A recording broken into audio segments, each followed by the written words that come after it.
क्या कहना चाहते हैं कि जो है मतलब ग्रेजुएट करके व्यक्ति चाय बेचे?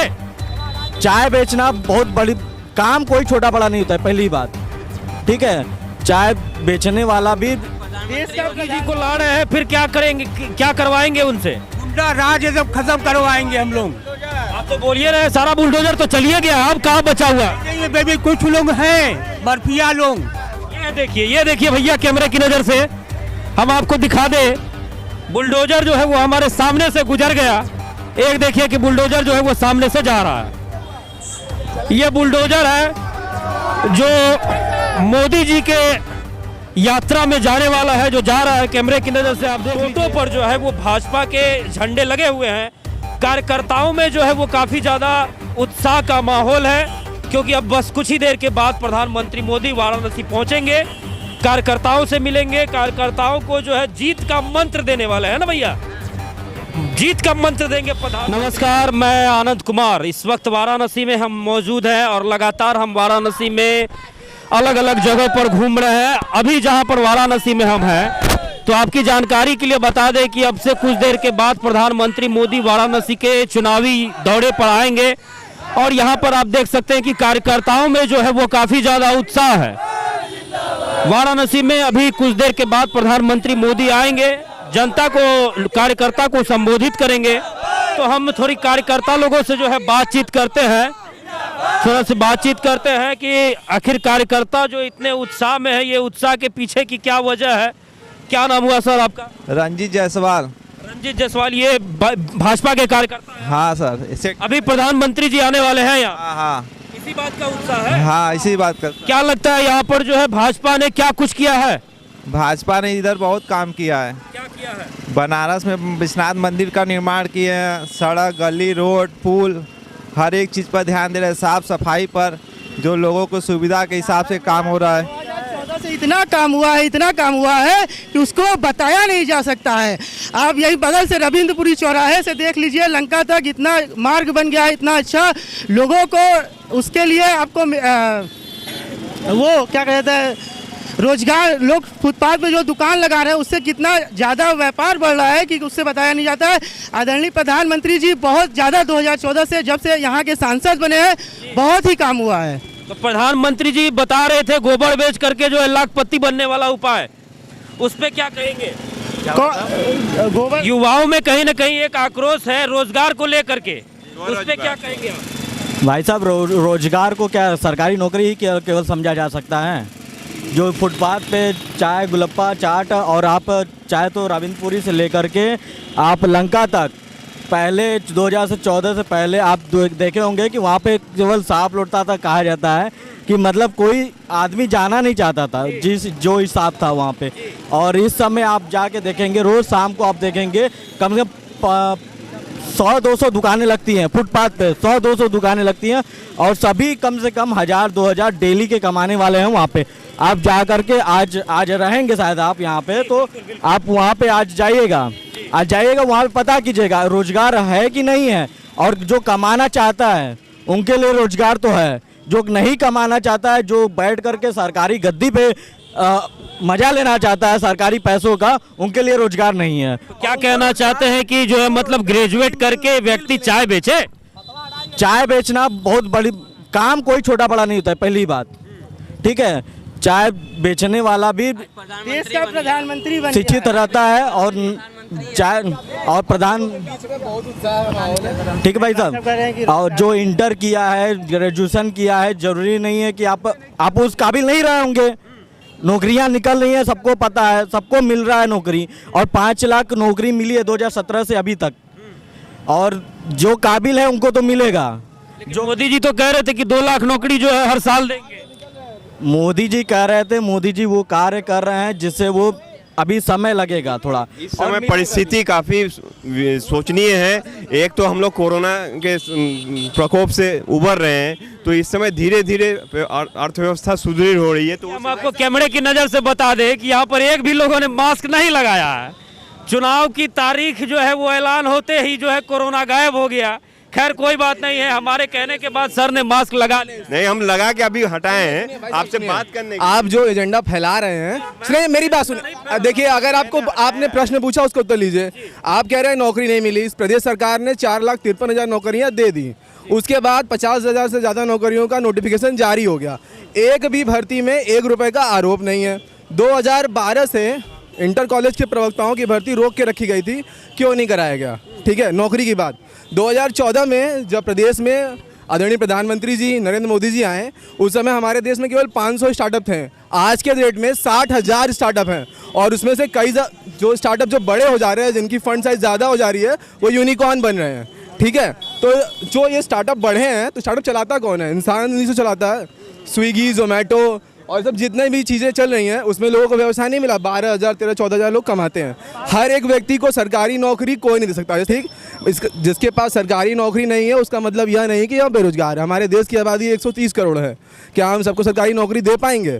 तो आखिर पढ़े लिखे लोग करेंगे क्या? पढ़े लिखे लोग 8 लाख छात्राओं ने ट्वीट किया था NTPCR का जो लाठी चार्ज हुआ इलाहाबाद में और पटना में, 8 लाख छात्रों ने ट्वीट किया था। अगर देखिए, विद्यार्थियों को अपनी मांग उठाने का पूरा अधिकार है, ठीक है, लेकिन उसके बदले में ट्रेन के डिब्बों में आग लगाई जाए तो ये कहाँ से सही है? अगर आप कानून व्यवस्था हाथ में लेंगे तो प्रशासन अपना काम करेगा, क्योंकि हमारे यहाँ पता है सबको कि इक्वलिटी बिफोर लॉ, सब लोग विद्यार्थी है, तो उसका मतलब ये नहीं कि इस गरीब की ऑटो को फूकने का उसको अधिकार मिल गया, लाइसेंस मिल गया। आपके कैमरामैन को तोड़ दे, विद्यार्थी हैं ये, तोड़वाइए इनसे।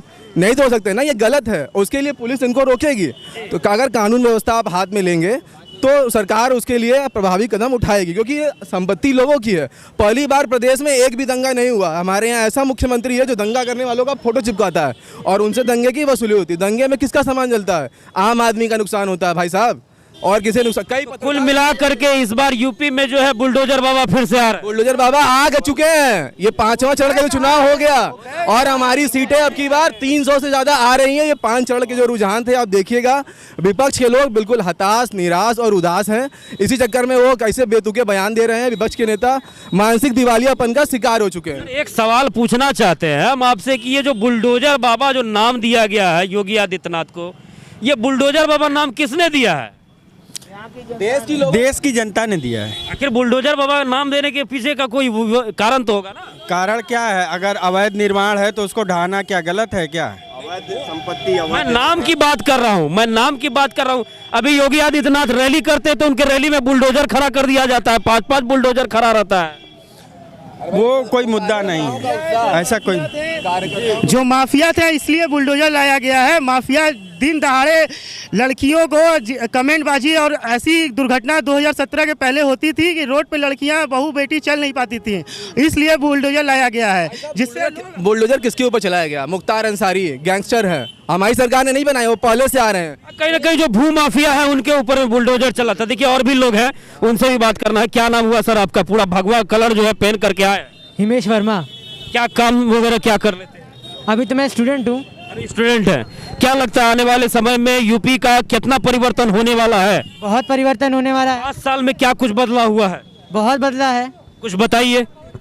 हमारे तरफ की सड़कें नहीं बनी थी, कम से कम 4-5 साल से हम लोग बोलते बोलते थक गए थे, लेकिन क्या बोलते बना ही नहीं। लेकिन जब आया तब बना अच्छा खासा, बढ़िया सड़कें बनी है हमारे कैंट विधानसभा में 38 सुन लीजिए। हम लोग की कॉलोनी के, हम लोग यहीं रहते हैं भेलूपुर में, कॉलोनी की सड़कें इतनी बेकार थी, पानी भरे रहते थे। अब जाइए देखिए, अब चलेंगे ना तो बिल्कुल गड्ढा गुड्ढी कुछ है ही नहीं। एक तो सबसे बड़ा सवाल यह है कि प्रधानमंत्री मोदी का यह संसदीय क्षेत्र है, तो यहाँ पर तो कहीं ना कहीं विकास जम करके हुआ है। क्या इसी तरह का विकास पूरे प्रदेश में हुआ है? हाँ जरूर हुआ है।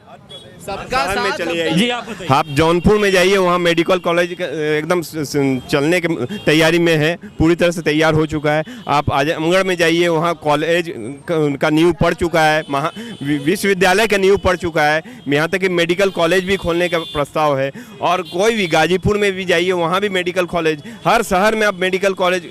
पहली बात जो सबसे मूल चीज़ है आदमी को, शिक्षा और स्वास्थ्य, ये दोनों के ओर ध्यान रखते हुए हर चीज़ उसकी स्थापना की जा रही है इस समय। ये आप हर पूरे प्रदेश के हर शहर में जाके देख सकते हैं। क्या नाम हुआ आपका? शशिकांत शर्मा भाई साहब। क्या लगता है इस बार आज जो मोदी जी आने वाले हैं, कौन कौन सा मंत्र देंगे यहाँ के लोगों को? मोदी जी का एक ही मंत्र है, सब बूथ विजय तो अपना भाजपा विजय। अपना बूथ सबसे मजबूत, जी यही नारा जो है प्रधानमंत्री जी मोदी देते भी हैं। तो वाराणसी में मोदी जी ने क्या कुछ किया है? भाई साहब, आप चाहे जहाँ से भी आए हो या फिर बनारस के रहे होंगे तो आपको सारी सुविधाएं, सारा कुछ यहाँ पे आप देखे होंगे, सारे तारों का जाल हुआ रहता था। आप देख लीजिए, यहाँ पे तारों का जाल नहीं है, पहली बात। और अखिलेश जी आए थे 2017 में या 19 में आए थे, जब भी आए थे उन्होंने गोदलिया पे कोई कार्यक्रम किया था रोड शो वाला, तो तारों के नीचे से झुक करके वायरल भी हुआ था बहुत ज़्यादा पिक्चर। लेकिन आप वहाँ पे आज गोदलिया जाइएगा और विश्वनाथ जी का दर्शन तो जरूर कीजिएगा, बाबा विश्वनाथ जी का। तो आप मुझे भी, आप फिर इसी चैनल से आप खुद बताइएगा कि विकास हुआ है कि नहीं हुआ है। भाई साहब, मेरे कहने से, आप मेरे कहने से मत जाइए। आज आप बनारस में रहेंगे तो आज खुद ही घूम करके तय कीजिएगा कि विकास हुआ है कि नहीं हुआ है। आप न्यूज़ खुद तय कीजिएगा। अखिलेश यादव ने कहा कि हमारी सरकार यदि आती है तो 300 यूनिट बिजली फ्री कर देंगे, उस पे क्या? रुकिए भाई साहब, रुकिए भाई साहब। भाई साहब, आपको भी पता है, सुनिए भाई साहब, सब बोलोगे तो यार एक ही का आवाज है। 2017 से पहले आपको भी पता है कि बिजली कितनी आती थी।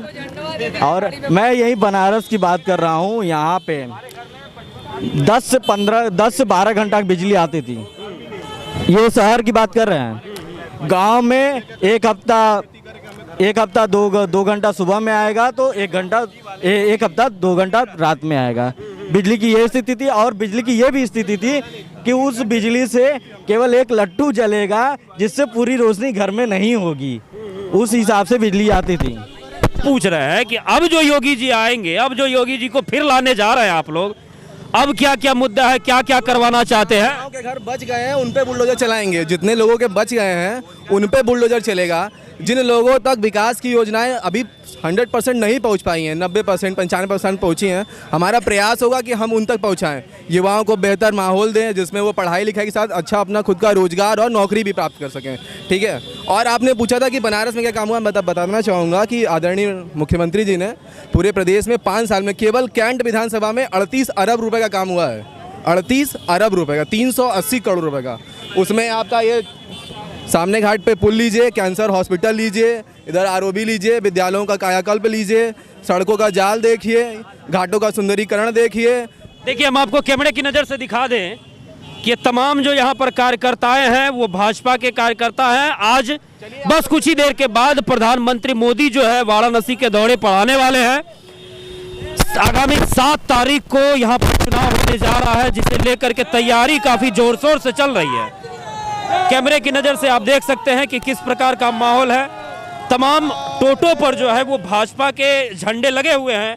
कार्यकर्ताओं में जो है वो काफ़ी ज़्यादा उत्साह का माहौल है, क्योंकि अब बस कुछ ही देर के बाद प्रधानमंत्री मोदी वाराणसी पहुंचेंगे, कार्यकर्ताओं से मिलेंगे, कार्यकर्ताओं को जो है जीत का मंत्र देने वाले हैं ना भैया, जीत का मंत्र देंगे प्रधानमंत्री जी।